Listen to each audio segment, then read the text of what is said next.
هلا صرت انا صار عندي فضول اكثر واكثر بالموضوع.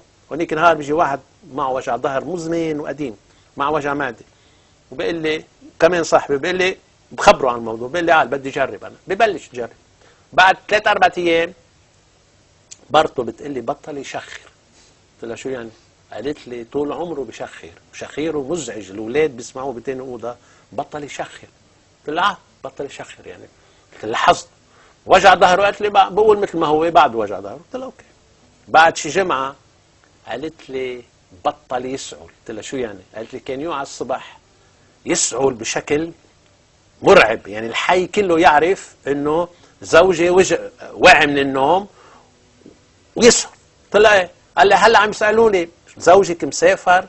قلت له ليه؟ لانه مش عم نسمع الصبح عم يسعل، سعلته قويه وهو انتبه انه سعلته تغير. هلا بعدين انتبهت انه في عنده مفعول على السعله مزمنه وعلى الشخير، اهم شيء على الشخير.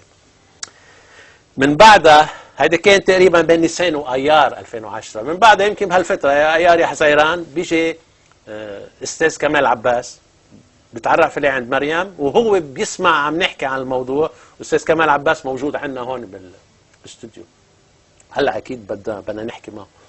بقى بيقول لي انا بهمني اخذ اهتم بالموضوع. هلا ليش انا اخذته وليش ناس ما بهم شيء بياخذوه على صحه السلامه؟ لانه جيم همبل بيقول انه هي بتقتل الميكروبات اللي بالجسم، وهو بيقول انه اللي بياخذها حتى على صحه السلامه اذا بده يعيش ل70 بزيد عمره على القليل 10-15 سنه، لانه كل هالميكروبات والسموم والاشياء المزعجه الموجوده بالجسم بتشيلها عنك، وبالتالي جهاز المناعه وجسمك بيكون مرتاح اكثر، وفي بيعطي اسبيرانس دو في، يعني حظوظ لعيش مده اطول. هلا فانا